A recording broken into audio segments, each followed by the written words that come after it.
तो बच्चों आज हम लोग पढ़ने वाले हैं द्वादश पाठ अर्थात 12 पाठ जो कि कक्षा 7 के संस्कृत मंजूषा के पाठ्यक्रम में सम्मिलित है, जिसका नाम है आदि कवि वाल्मीकि अर्थात आदि कवि वाल्मीकि। ठीक है बच्चों, इस पाठ की व्याख्या करने से पहले हम इसके कठिन शब्दों के अर्थ को पढ़ते हैं, ताकि जब हम आपको व्याख्या बताएं तो आप लोग को उसका अर्थ अच्छे से समझ में आ सके। तो चलिए सबसे पहले कठिन शब्दों के अर्थ को समझते हैं। बच्चों, व्याधेन का अर्थ होता है बहेलिया द्वारा। क्रौंच पक्षिणम का अर्थ होता है क्रौंच नामक पक्षी को। ऊंचे अर्थात जोर जोर से। क्रंदनम मतलब विलाप को, चीख को।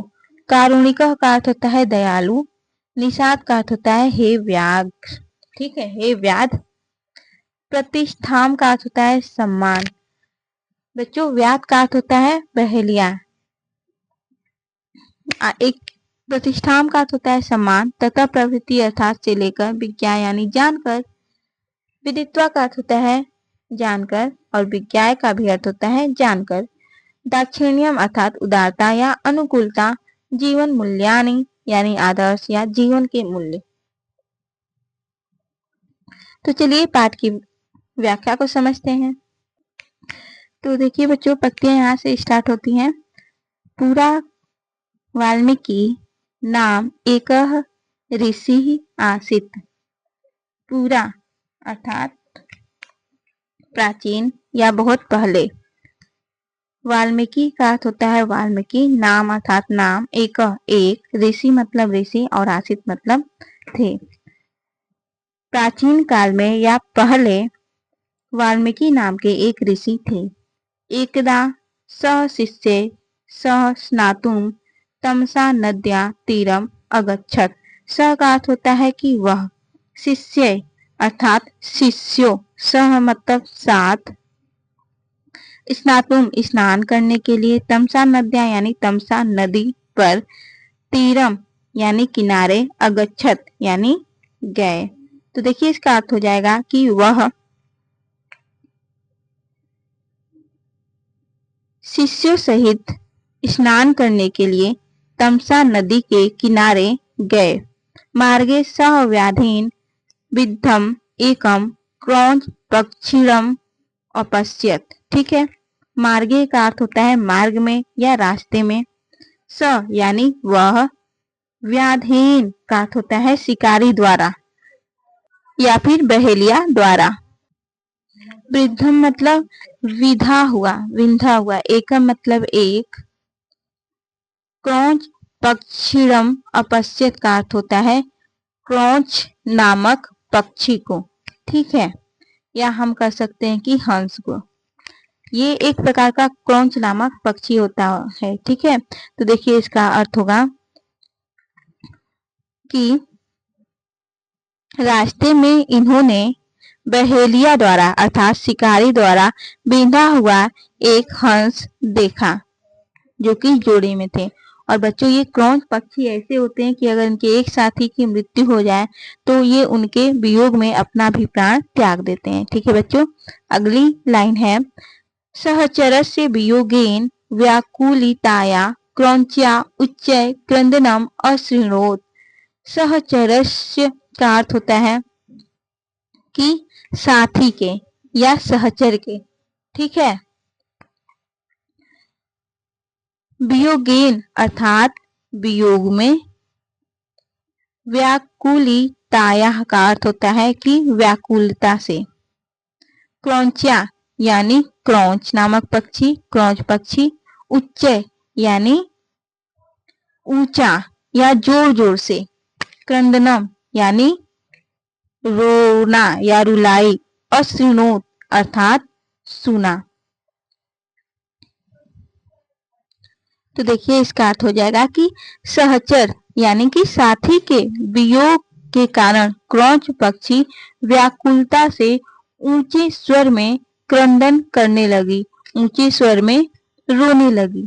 ठीक है, तत्श्रुत्वा तस्या दयनीयां दशां दृष्ट्वा कारुणिक ऋषि द्रवितो अभवत।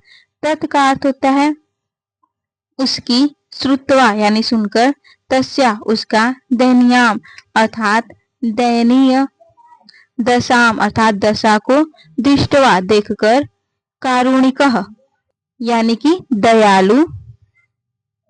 ऋषि का अर्थ होता है ऋषि, द्रवितो अभवत अर्थात द्रवित हो गए या पिघल गए।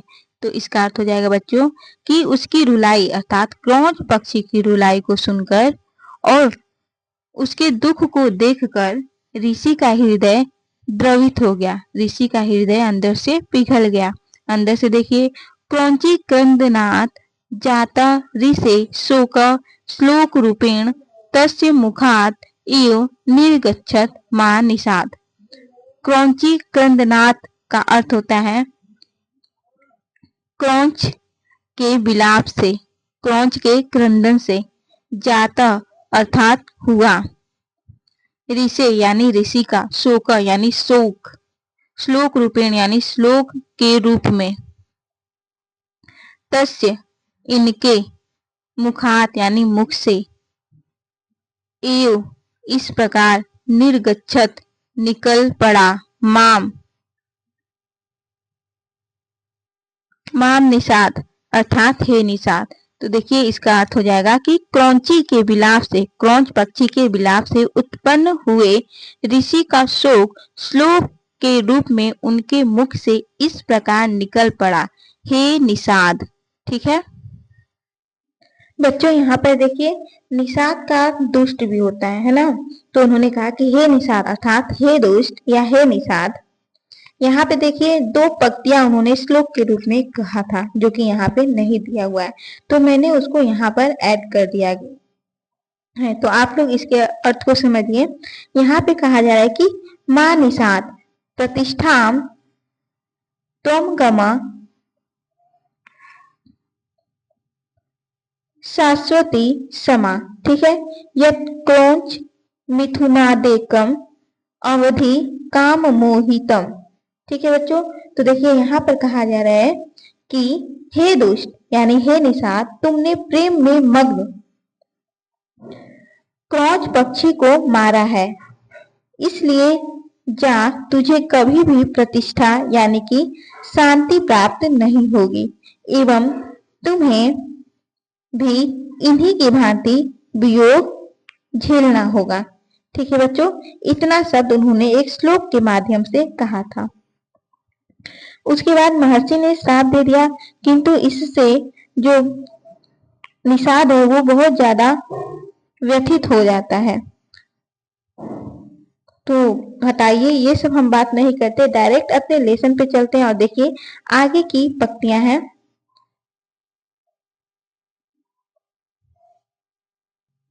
तो आप लोगों ने जाना है, एक बार फिर से जान लीजिए कि उन्होंने कहा था कि हे निषाद, तुम्हें सत्य में निरंतर कभी भी सम्मान और शांति प्राप्त नहीं होगा, क्योंकि तुमने क्रौंच के जोड़े से यानी जो प्रेम में लिप्त थे उस काम से मोहित एक निर्दोष पक्षी की हत्या की है, इसलिए तुमको कभी भी शांति नहीं मिलेगी, ऐसा उन्होंने कहा था। ठीक है बच्चों, तो देखिए अब अगली लाइनें हैं। यहाँ पे कहा जा रहा है कि ऋषे कवित्वम विज्ञाय ब्रह्मा आकाशवाण्या आदिशत। ऋषे ऋषे यानी ऋषि की, कवित्वम यानी कवित्व को, विज्ञाय अर्थात जानकर, ब्रह्मा यानी कि ब्रह्मा ने, आकाशवाण्या यानी आकाशवाणी से, आदिशत आदेश दिया, ऋषि यानी ऋषि, गुरु यानी करो।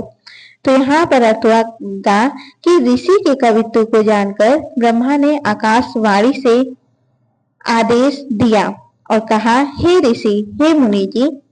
बच्चों यहाँ पर ये जो दो लाइनें श्लोक के रूप में कहा था, यह श्लोक लौकिक संस्कृत साहित्य की पहली काव्य रचना मानी जाती है और तब से ही ऋषि जो है आदि कवि, यह एक कवि के रूप में जाने जाने लगे थे। ठीक है, तो इन्हीं ऋषि के कवित्व को जानकर ब्रह्मा जी ने आकाशवाणी से आदेश दिया और कहते हैं कि हे ऋषि, अगली पंक्तियां देखिए क्या है इनकी। पंक्तियों में कहा जा रहा है रामायणम काव्यम तत्र च, यानी कहा जा रहा है रामायणम अर्थात रामायण, काव्यम यानी कि काव्य लिखें। यहाँ पे कहा जा रहा है कि हे ऋषि, आप रामायण काव्य लिखें। तत्र च, तत्र मतलब वहां, च मतलब और, रामचरितम यानी राम का चरित्र, वर्णय अर्थात वर्णन, एन यानी कि करें। यानी कि यहाँ पे कहा जा रहा है कि आप रामायण काव्य लिखें और उसमें राम के चरित्र का वर्णन करें। अगला लाइन है, एन रामस्य पुण्यम चरित्रम विदित्वा लोका सन्मार्गस्यानुसरणं कुर्यु। एन यानी कि जिसके, रामस्य यानी राम के, पुण्यम पुण्य को, चरित्रम चरित्र, विदित्वा जानकर, लोका लोग, सन्मार्ग स्यानुसरण अर्थात सन्मार्ग का अनुसरण, कुर्यु अर्थात करे। यानी यहाँ पर कहा जा रहा है कि जिससे भगवान राम के पावन चरित्र को जानकर लोग सन्मार्ग का, अच्छे मार्ग का अनुसरण करें। ठीक है बच्चों, आशा करती हूँ कि समझ में आया होगा। अगला लाइन है, ब्रह्मण आदेशानुसारेण वाल्मीकिना श्लोकबद्धा रामायणी कथा लिखिता। ठीक है, ब्रह्मण का अर्थ होता है ब्रह्मा के, आदेशानुसार यानी आदेश के अनुसार, वाल्मीकिना का अर्थ होता है वाल्मीकि ने, श्लोकबद्धा यानी श्लोकबद्ध, रामायणी कथा का अर्थ होता है रामायण की कथा, लिखिता अर्थात लिखी। यानी ब्रह्मा के आदेश के अनुसार इस मुनि ने श्लोकबद्ध रामायण की कथा लिखी। सैव वाल्मीकि रामायण नामना प्रसिद्धा। सैव यानी कि जो, वाल्मीकि रामायण के नाम से प्रसिद्धा अर्थात प्रसिद्ध हुई। यानी इसका अर्थ हो जाएगा जो वाल्मीकि रामायण नाम से प्रसिद्ध हुई। तो बच्चों देखिए अगली पंक्तियां हैं, अस्मिन् काव्ये वाल्मीकिना पितु आज्ञा पालनम भातृस्नेहः परोपकारः दया दाक्षिण्यम दीन रक्षा इत्यादीनि मानवतायाः पोषकानि जीवन मूल्यानि वर्णितानि सन्ति। ठीक है, अस्मिन् का अर्थ होता है इस, काव्य यानी कि काव्य से, वाल्मीकिना का अर्थ होता है वाल्मीकि, पितृ का अर्थ होता है पिता का, आज्ञा पालनम का अर्थ होता है आज्ञा का पालन करना, भातृस्नेह यानी भातृस्नेह, परोपकार यानी परोपकार, दया दाक्षिण्य यानी दया और दक्षिणा या उदारता, दीन रक्षा यानी गरीबों की रक्षा करना, इत्यादि अर्थात इत्यादि, मानवताया का अर्थ होता है मानवता, पोषकानी यानी पोषी पोषण करने वाला, जीवन मूल्यानी जीवन मूल्यों का, वर्णितानी वर्णन, संति यानी है। तो बच्चों यहाँ कहा जा रहा है कि इस काव्य में वाल्मीकि ने पिता की आज्ञा का पालन करना, भातृस्नेह, परोपकार, दया, उदारता, गरीबों की रक्षा करना इत्यादि मानवता पोषी जीवन मूल्यों का वर्णन किया है। ठीक है बच्चों, यहाँ पे फिर से देख लीजिए, यहाँ पे कवि ने वैसे तथ्यों को लिखा है जो मानव जीवन का पथ प्रदर्शन करे, जो मानव के जीवन का पथ प्रदर्शन करने वाला हो, यानी रास्ता दिखाने वाला हो, है ना।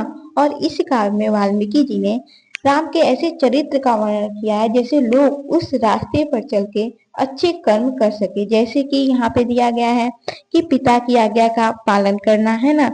और यहाँ पे है कि भातृस्नेह, परोपकार, दया, उदारता, गरीबों की रक्षा करना इत्यादि मानवता पोषी जीवन मूल्यों का वर्णन इस काव्य में किया गया है। ठीक है, अगला लाइन देखिए, अयम कवि संस्कृतस्य आदि कवि उच्यते तद्र रचना च आदि काव्यम उच्यते। ठीक है, अयम का अर्थ होता है इस या इन, कवि अर्थात कवि, संस्कृतस्य का अर्थ होता है संस्कृत का, आदि कवि अर्थात आदि कवि, उच्यते तद रचना नाम च आदि काव्यम, उच्यते का अर्थ होता है कहा गया, तद रचना यानी उनकी रचना, च और आदि काव्यम यानी आदि काव्य, उच्यते यानी कहा जाता है।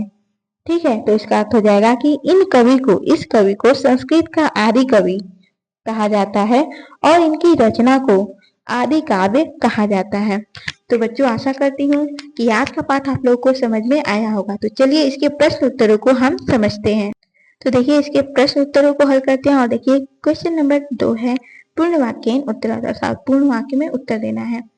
क नंबर का क्वेश्चन है वाल्मीकि स्नातुं कुत्र अगच्छत्। तो उत्तर हो जाएगा वाल्मीकि स्नातुं तमसा नद्या तीरम अगच्छत्। ख है किम श्रुत्वा किम दृष्ट्वा च ऋषि द्रवितो अभवत्। तो उत्तर हो जाएगा क्रौंच रोदनम श्रुत्वा। ठीक है, क्रौंच श्रुत्वा रोदनम दृष्ट्वा च ऋषि द्रवितो अभवत्। ग है ब्रह्मा आकाशवाण्या वाल्मीकि किम आदिशत। तो उत्तर हो जाएगा ब्रह्मा आकाशवाण्या वाल्मीकि विदित्वा लोका सन्मार्ग स्यानुसरणम कुर्यु। ये इसका उत्तर होगा। घ है वाल्मीकि ना श्लोकबद्धा का कथा लिखिता। तो उत्तर हो जाएगा वाल्मीकि श्लोकबद्धा रामायणी कथा लिखिता। अंग क्वेश्चन है संस्कृत से आदि कवि क। तो उत्तर हो जाएगा संस्कृत से आदि कवि वाल्मीकि। ठीक है। तीसरा प्रश्न है निम्नलिखित पदानाम विभक्ति वचनम च लिखत। निम्नलिखित पदों का विभक्ति और वचन लिखिए। तो शिष्य तृतीय विभक्ति और बहुवचन का शब्द है। नदीम द्वितीय विभक्ति एक वचन का शब्द है। जीवने सप्तमी विभक्ति एक वचन का शब्द है। रामस्य षष्ठी विभक्ति एक वचन का शब्द है। तो बच्चों चलते हैं अगले प्रश्न की तरफ। और प्रश्न संख्या 4 है निम्नलिखित पदेषु प्रयुक्तम उपसर्गम पृथक कुरुत। निम्नलिखित शब्दों में प्रयुक्त उपसर्ग को अलग करना है, पृथक करना है। तो देखिए वियोगेन में वी उपसर्ग है और जो शब्द है वो है योगेन। योगेन में वी उपसर्ग जोड़ गया तो वियोगेन हो गया। अनुकरणम अनु उपसर्ग है और जो मूल शब्द है वो है कर्णम, यानी कर्णम में हमने अनु उपसर्ग लगा दिया तो हो गया अनुकरणम। अपमानम का उपसर्ग अप है और शब्द है मानम, यानी मानम में हम अप उपसर्ग लगा दिए तो हो गया अपमानम। ठीक है। उसी तरह आहार में आ और हार, हार हमारा मूल शब्द है, इसमें हम आ उपसर्ग लगा दिए तो हो गया आहार। फिर प्रश्न संख्या 5 है संस्कृत भाषायाम अनुवादम कुरु। संस्कृत भाषा में अनुवाद कीजिए। तो देखिए क नंबर का प्रश्न है सभी छात्र स्नान करने के लिए नदी के किनारे गए। तो आप ऐसे संस्कृत अनुवाद करेंगे सर्वे छात्रा स्नानाय नदी तीरे अगच्छन। का है वाल्मीकि रामायण में राम का चरित्र वर्णित है। तो आप ऐसे अनुवाद करेंगे वाल्मीकि रामायणे रामस्य चरित्रम वर्णितम। है वाल्मीकि ऋषि ने क्रौंची का रोना सुना। तो वाल्मीकि ऋषि क्रौंच्या रोदनम अश्रुणोत।